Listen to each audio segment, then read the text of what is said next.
guys don't fight anymore. They don't use the. We used to fight, but they don't do that anymore. Guns. All about shooting, taking them out, taking them off the game. And have you ever had to use them? A lot of time, many. But when another gang came, when they come to the home front, that's when we use it. Yes. And when they come shoot us, we go back and shoot them. NWA came out. It destroyed us. I'm gonna just be honest. Yeah, it's a hard reality to admit because I grew up loving NWA and listening to it, and then you're like, wow, you know. Before NWA, we didn't have a concept that it was cool to kill a black person. Yeah. Did murders happen? Yeah. But nobody bragged about it. We didn't have a concept that it was cool to go to prison. There was no concept that it was good to kill a black person. Like I didn't even know that existed. To say it's cool, you brag about it. You're not supposed to kill people. Some guys get arrested for literally killing people and bragging about it. It's insane. They created a new environment that now it's cool to kill our own people. Yo, so we back in here for another edition of F-ya-Motha, and I hate these kente cloth idiots that just spew nonsense. Now, I'm not siding with NWA because I like gangster rap, but let's put this in perspective. Just like with that special ed video where he was talking about NWA like decimated the black communities, which was bullshit. You would just put out whack rap music, nigga. Nobody was feeling that shit. And one, NWA didn't glamorize killing black people. They glamorized street tales. It just happened to be everybody in the damn narration of the song was black. It's almost like when black people have a problem with black movies that show violence.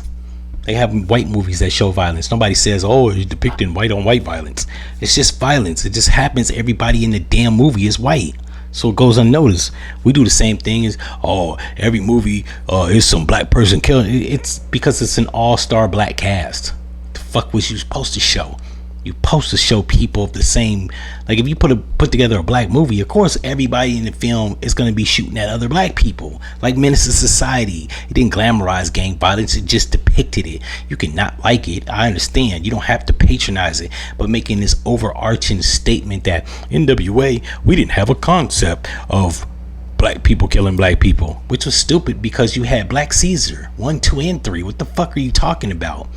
You had Shaft. Now he shot a lot of white people, right? But he beat the hell out of a lot of black people in the movie. In Shaft. Shaft Goes to Africa. You had Superfly. He was beating up black people and he was beating up white people. You got the Mac. I think that came out in 1975 with Richard Pryor and Max Julian. This nigga tied a bomb to Pretty Tony in a fucking warehouse and blew him up. I think there's a real clear depiction of fucking black people killing another black person. Well before 1988. Hell, not to mention you had Harlem Nights. What is it, 1989? That was on the heels of NWA. Literally came out a year later. Actually the same year. What the fuck are we talking about? The black man in the beginning of the movie that was shooting the dice with the snaggletooth. He got shot in the head by a little black kid. So we had a concept of black people killing other black people, right? In NWA, other than MC Ren, nobody in Eazy-E, nobody in the group was a gang member. MC Yellow wasn't a gang member. Ice Cube wasn't a gang member. Dr. Dre wasn't a gang member. Hell, Eazy-E didn't even make it known that he was a gang member. You would have never known until Bone Thugs and Harmony. The fuck are you talking about? They were talking about what goes on in their neighborhood. If you don't like it, like, that's what I'm talking about. Like, I'm not that much of a stickler where black people can't talk about violence, deprecation, poverty, or degeneracy in their music. If you seeing it, art is a reflection of life and vice versa. I'm not mad at the fact that Sexy Red is talking about her booty hole being brown and her coochie being pink. It is. Actually, it's not. I seen that video. The booty hole's brown and so is the coochie. What I'm saying is, I'm not mad that she's depicting it. I'm mad that there's a plethora of that garbage on the radio. I don't necessarily have a problem with the artists if they live that. They're depicting and they're telling their reality, as they should be able to. You don't like it, don't listen to it. You can be like, have a problem with it being an oversaturation of shit on the radio, but considering that NWA was one of the first quote unquote gangster rap groups, and I wouldn't even put them in the gangster rap category, I put them in urban rap, because like I said, and nobody really knew that MC Ren was a damn Crip until he went solo. So you didn't know they were gang members. And most of the members wasn't gang members. They wasn't talking about or glamorizing gang life. They was just like basically storytelling. I mean, that's what West Coast rappers literally are. They're not known for high lyricism and lyrical complexity. They're known for storytelling. Too Short, Snoop Dogg, E40, The Click, Sally Sale, Brother Lynch Hung, and any other. Master P. I mean, he's from Louisiana, but he rep Richmond, California, whatever. Most of they rhyme styles was like storytelling. Ice Cube, he told stories.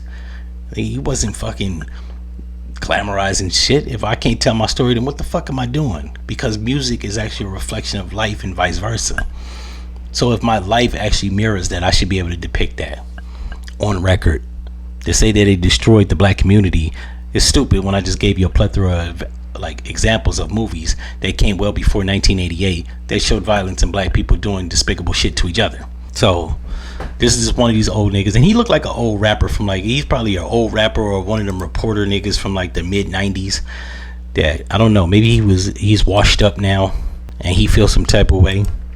It's a lot of these hypocrites that they get in their 40s and 50s and they start talking about, man, you know, gangster rap messed up the community. Then what the fuck did you do to fix it? I'm just gonna say, for every person that talks about something destroying the black community other than drugs, what the fuck you do to fix it? Because clearly he got gray in his hair, so he looked like he's in his mid 50s. He was there, nigga. What'd you do? They made rap records according to you, glamorizing violence and despicable stuff in the hood. What'd you do to counter that? If you didn't do nothing, shut the fuck up. You and Special Ed. And that nigga just mad because he couldn't sell records after 93. Because nobody want to hear that shit. You was whack. So like Tribe Called Quest and De La Soul. I'm not saying they whack. I'm just saying. DJ Quick sound better. So does Snoop Dogg and Dr. Dre. Or maybe I'm biased because I lived on the West Coast during them times. In any event, if y'all like this video, you know what to do. And I'm out.